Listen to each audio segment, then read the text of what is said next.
Alam niyo ba guys, minsan nagtataka ako kung bakit maraming mga katulad niyan, mga watawat na nakasabit. So now I realize na kaya pala nandyan sila sa isang building ng kasi bahagi sila ng company. Parang investor din sila. Dahil sa isang company, hindi lang isang tao ang may-ari.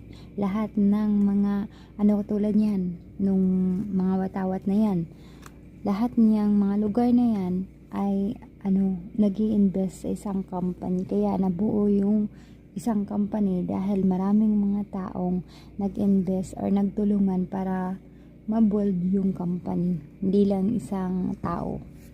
So, ayan. Yun lang napansin ko. So, galing kami ng Kuwait.